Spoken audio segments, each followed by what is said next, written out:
Anyway, look, we ain't even gonna get into that part of the story. I'll let that come out in this video. This video, we gonna talk about that story, all right? So, what's going on? This is a man is talking with Big Keison and Uncle Tim. Y'all be like, why be you first sometime and him first sometime? Just feels like what I want to say at the time. Big Keison sound comfortable sometimes. Sometimes Uncle Tim sound comfortable. So shut up.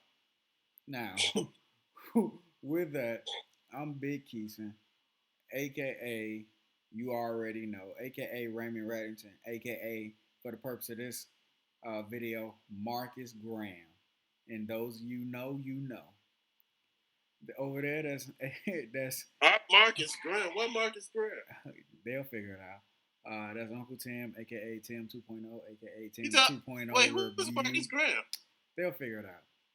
Make sure you follow that man. All right, he got some good reviews going on there. He won't let me on the show because he won't let me on the show because he hate Carmel Brothers. But that's story for another day. I just don't want no light skinned brothers on the page, man. I'm sorry. Anyway, he got a one quota, and he just won't let nobody else on. But whatever.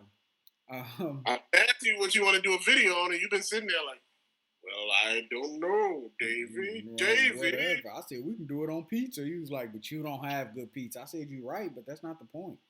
Now, with that, today's topic, y'all, we're going to keep it light. As I'm right and he's wrong, but we're going to see where this goes. We're going to do two of Eddie Murphy's finest movies, finest cinematic masterpieces. Boomerang versus Coming to America. Two of the funniest movies we've ever seen for totally different reasons. Uncle Tim, which movie is better to you? I'm gonna be honest. They both are great movies in their own right. Now, okay, I like Boomerang, and I'll tell you why I like Boomerang. It's not, Boomerang ain't mad. Coming to America is mad. I'm going to tell you why I like Boomerang. Why I like Boomerang, it's like the grown-up version of Coming to America. It's like the continuation of who he became after he got here. Because Strange, which is strange, if most people don't know, it's spelled Strange, with a little dash over the E, so it makes it Strange, but, or something like this. But anyway, I like Boomerang because he was a damn dog, man. Come on, he was just a straight-up dog, and he slept with all the hot women. You can't even mention one woman that he slept with that was ugly. The ugliest chick was Holly Berry, man. Come on. Really? He came up in that movie. He was treated like a heifer at the end. He was crying and stuff. She left cash on a nightstand, and he was Tim, that's crying. not your movie, though. You said Coming to America is your movie. I'm gonna explain Coming to America. Right, you gotta explain. I'll explain why Boomerang is the better movie. You can't be trying to do that Eminem thing. If I take all the positive out of what he said, he ain't gonna have nothing left. No, you explain what you think Coming to America is a better movie.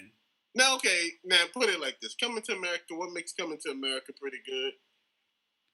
And to me, what makes it good, they're rich as hell. He's a prince. He come here, he's looking for a wife, he gets here, man, and the shit is just hilarious. McDowell's, really? McDowell's. They got the golden arches, we got the golden M. McDowell. Yeah, they got the golden arches. We got the golden arch. You got let the soul glow. With the soul glow with all them juice spots on the back of the couch. True. But the thing that really struck me about that movie, that really got me going on it, and what made me really take Eddie Murphy serious in that picture, was you really didn't notice how low budget Coming to America was until you seen it years later. If you looked at Zamunda, if you looked at the castle, man, you're like, wait, hold on. That's just a drawing. It was a drawing. Someone should have few months ago. It's a damn good movie because my wife was laughing. She wanted to see it. She said, I want to know what Coming to America is. And I said, man, this is so damn funny. Man, she laughed her ass off. It was hilarious, man. But the thing that got me at the end that I was odd about the movie was there was a possibility that James Earl's wife Miriam was trying to hook up with McDowell because at the end he winked at her and and they was like she was like I was like, man, I don't know, you go ahead. All right. Well, let me tell you why Coming to America was so great. Go ahead. Since that's the way you want to do it. What made Coming to America so great is it had a lot of small idiosyncrasies that if you watch it, Wait, hold on. What was that word? you heard what I said. Man, this is a low budget channel. Why you trying to use Okay, big first of words? all, this is quality. So like when the guy fell down, the stairs, and he was like, "Don't do that, fall down the stairs no more. You still gotta pay your rent. Are you still breathing?" Like it's the little stuff.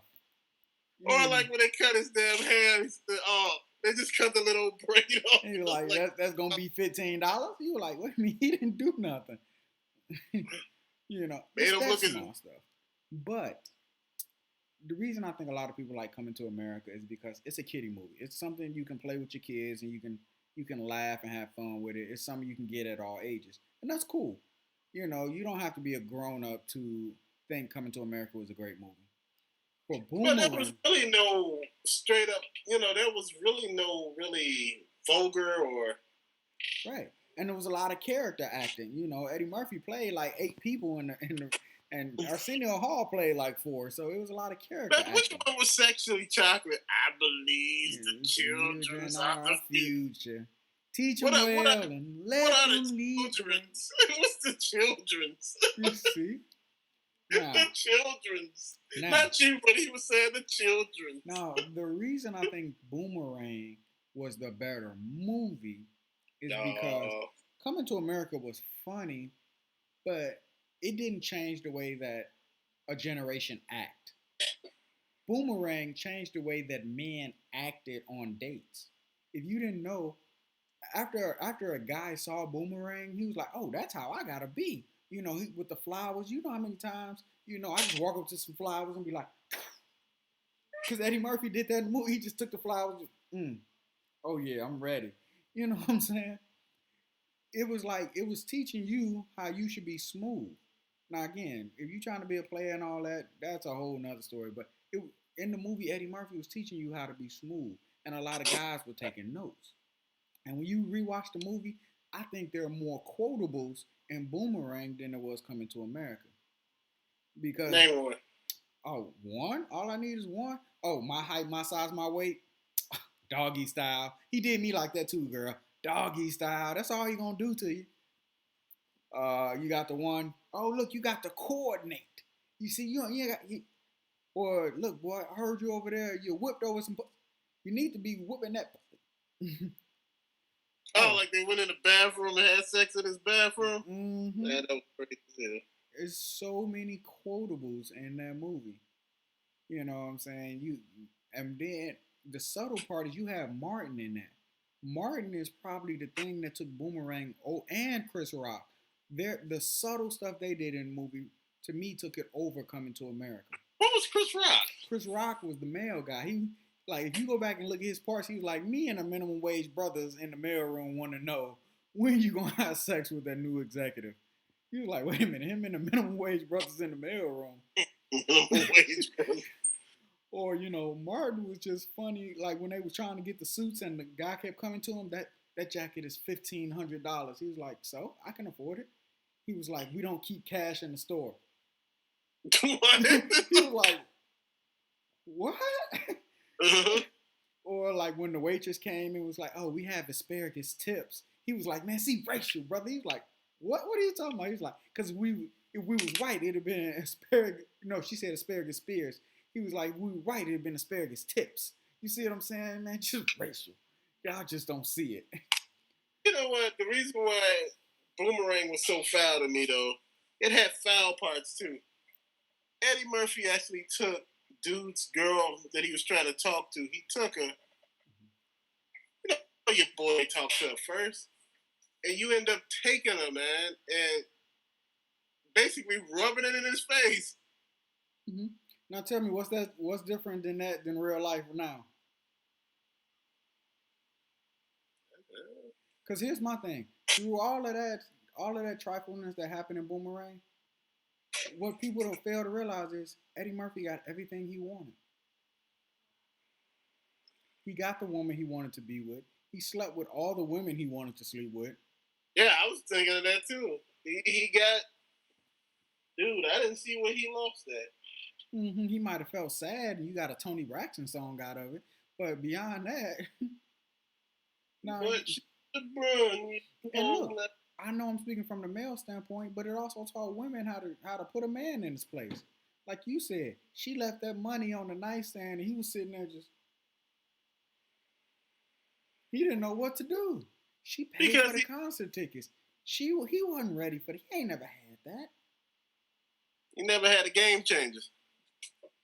You see him? Somebody switched the game up, and he felt sorry for himself. See, Coming to America was just funny, but it didn't have you didn't learn anything from Coming to America. You was just like, oh, it's a funny movie. It has funny moments. Okay, that was it. I don't know. It's just like that's a weird one because you can go from these a little different from time to time. One thing about Eddie Murphy, you got to think about. He play a lot of roles, and each movie he play in, it's just like he playing 40 roles either way. But he didn't do that in Boomerang. Boomerang, he was just himself. He didn't play I'm no other surprised you part. talk about I didn't even get to Miss Strong J. Jones. I didn't get. Come on, when she came in, you know, you're gonna turn down a that looks like this. I know you cannot turn it down a that looks like this. No, the thing that killed me, he was like, I'm gay. He said, I'm the gay. You know, like, she said, you're not the gay. He's gay. He's gay. My brother's gay. He's gay. And dude was like, I'm sorry. I've been meaning to tell you. You know, like, as she was pointing out people, I was like, look at this shit. See, it's those subtle moments in Boomerang that make Or it when she greater. was giving birth to the perfume on the commercial, like, And here go the thing. Here go it the stinks so good. and here go the thing that makes Boomerang so much better than Coming to America. The soundtrack to Boomerang, you can play by itself and never seen the movie and jam out. See the movie and be like, oh, this makes even more sense. Ain't no soundtrack to Coming to America. You want to listen? Like no. I ain't no lie, I was probably like, you know, like, damn, here come Tim. You ain't got to share your bedroom fodder on this channel, okay? I'm just putting that out there. You come into the bedroom. Oh, Tim coming, y'all. Yeah, Tim coming, all right. I give you that one. I will give you that one. Like, damn, like, whoa. Now, he really is coming in America.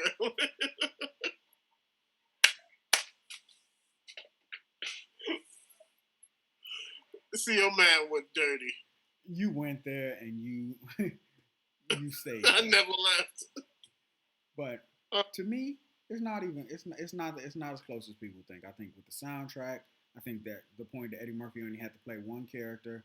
I think that it was an all black movie that didn't promote itself as an all black movie with black executives. All the positions were black, and every position that wasn't black, they were like a salesperson or a waitress or something like that. So I'm gonna ask and you. a lot of people say, "Oh, well, that wasn't real life." It's like that's real life for some people that they can go through it. Most people hang with people that look like them. We can talk about all that other stuff, but unfortunately, that's real life for some people, or fortunately, however you want to look at it. Dude, ain't no unfortunately. You hang around people that you usually are comfortable with. Mm-hmm. Or most of the time look like you.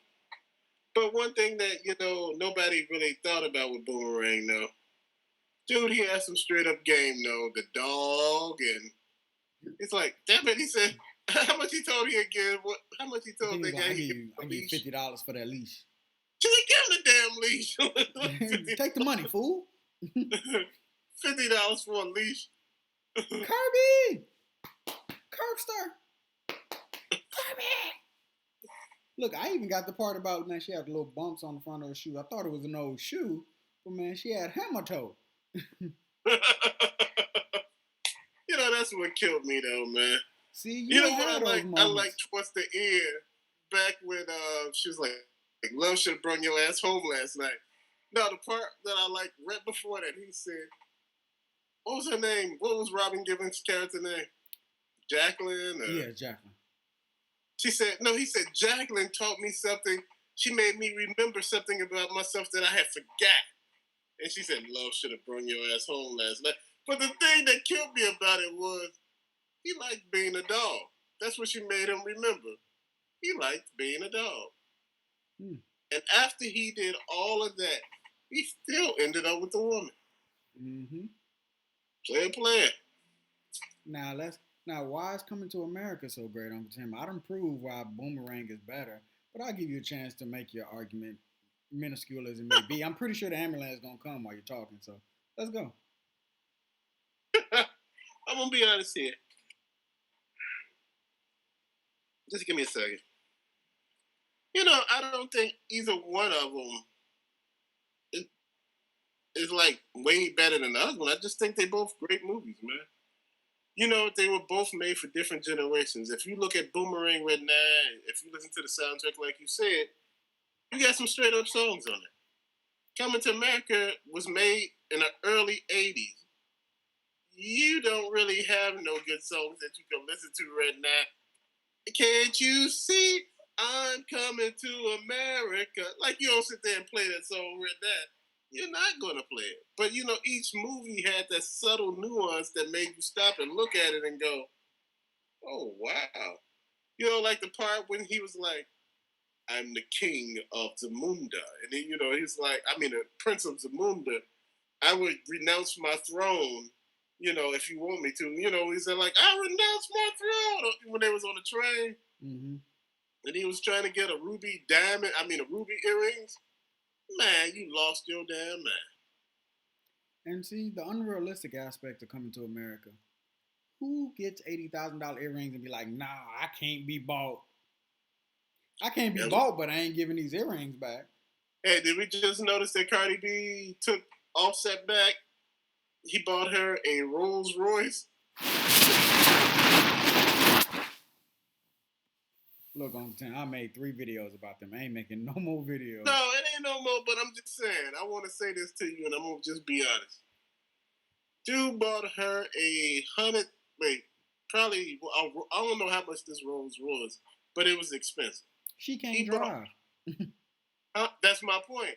And plus, you have more money than this dude have. You could go out and buy your own damn Rolls Royce. You see my point? Before that, he bought a giant rock. I'm just saying, the common sense out of all of this to me, but I would have kept them damn earrings though. There's no in hell I would have gave them earrings up like that. And she threw them at him, and he caught both of them with one hand. Yeah, How do you do that? because a man is not gonna let $80,000 hit the floor. Just, what's wrong with you? She said, "Are you really a prince?" And he gave the earrings to the